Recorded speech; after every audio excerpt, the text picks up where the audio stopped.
You were told to plan, to dream, to build, to chase the future like it was something you could own, but no one told you the truth.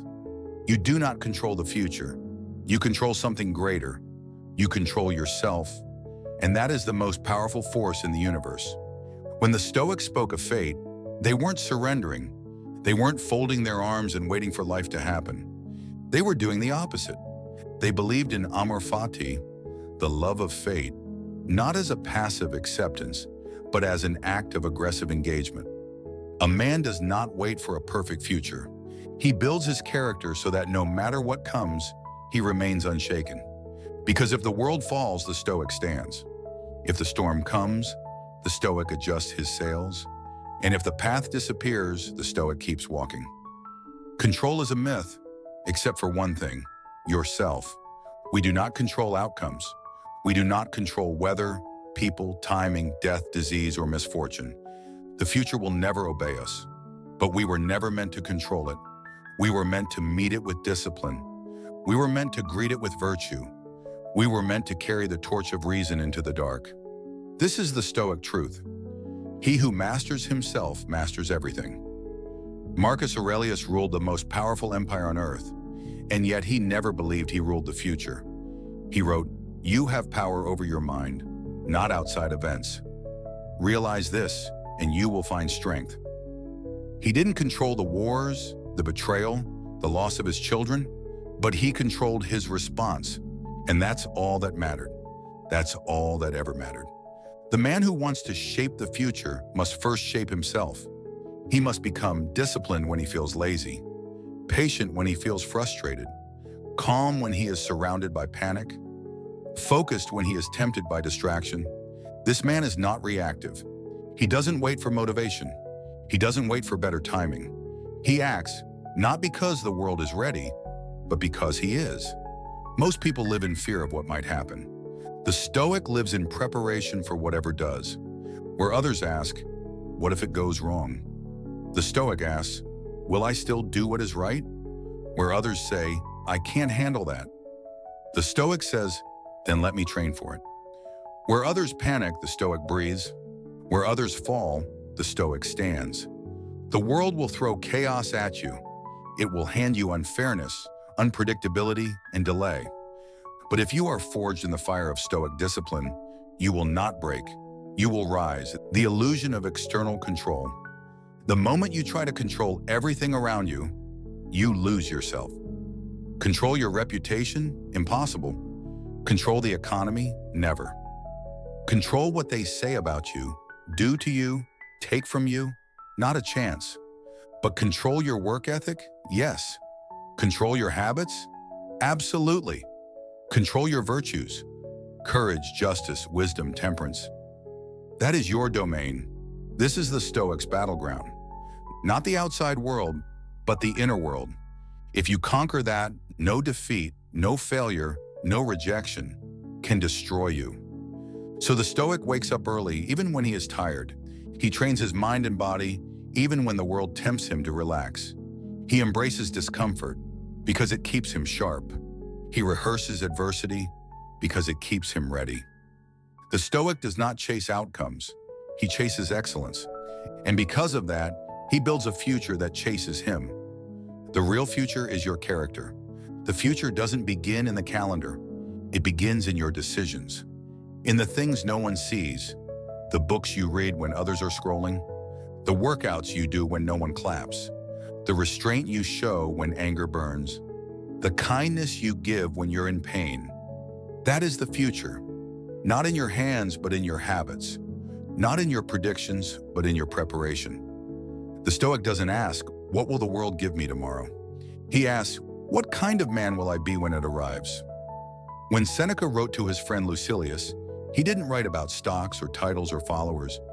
He wrote about mastery of the self. He wrote about becoming unshakable. Because if you become that, then the future is no longer something to fear. It is something to welcome. Discipline is destiny. The future will always test you. You don't get to skip the trials, but you get to train for them. Discipline is not punishment. It is freedom from regret. It is confidence in uncertainty. It is preparation for the storm you can't yet see. You don't know what tomorrow holds, but you know who you are, and that is enough.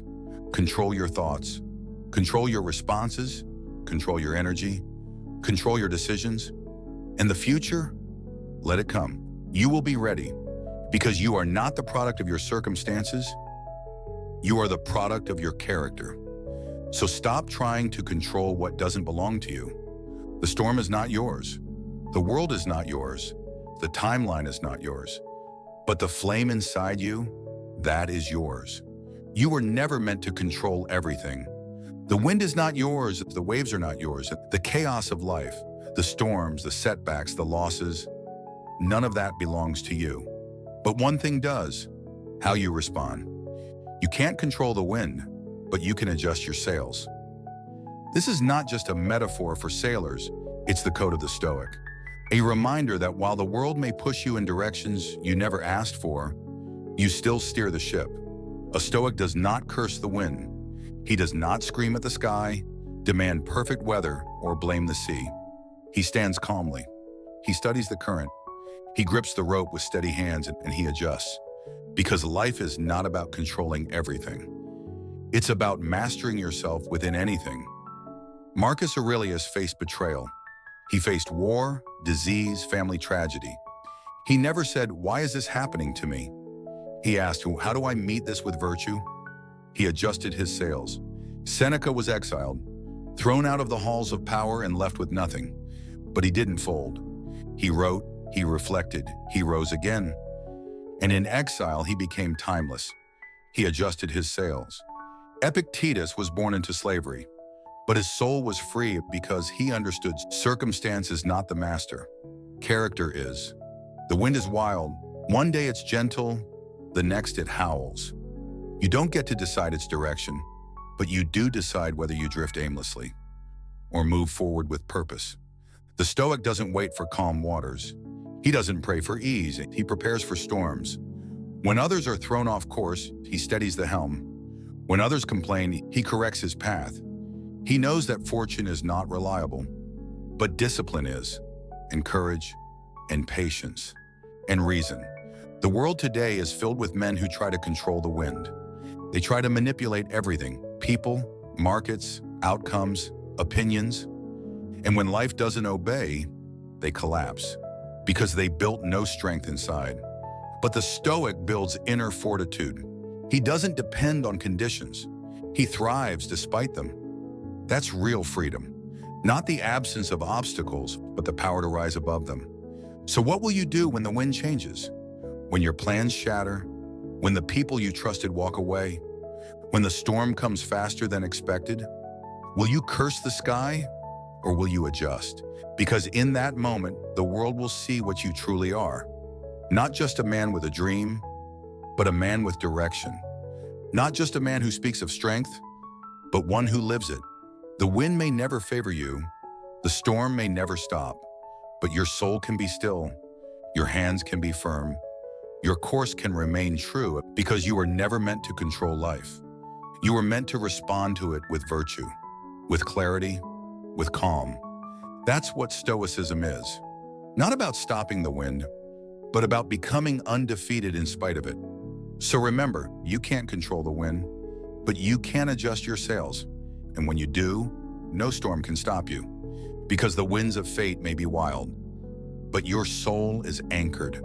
You were not placed on this earth to surrender to chaos. You were built to steer through it, to rise through it. Let the world rage, let the sky darken, let the waves crash. You are the captain now, not of the sea, but of your response. Not of the wind, but of your will. Not of the world, but of your character. And that is enough to go anywhere, to endure anything, to become invincible. Because fate whispers to the Stoic, you will not withstand the storm. And the Stoic whispers back, I am the storm's master, because I adjust my sails.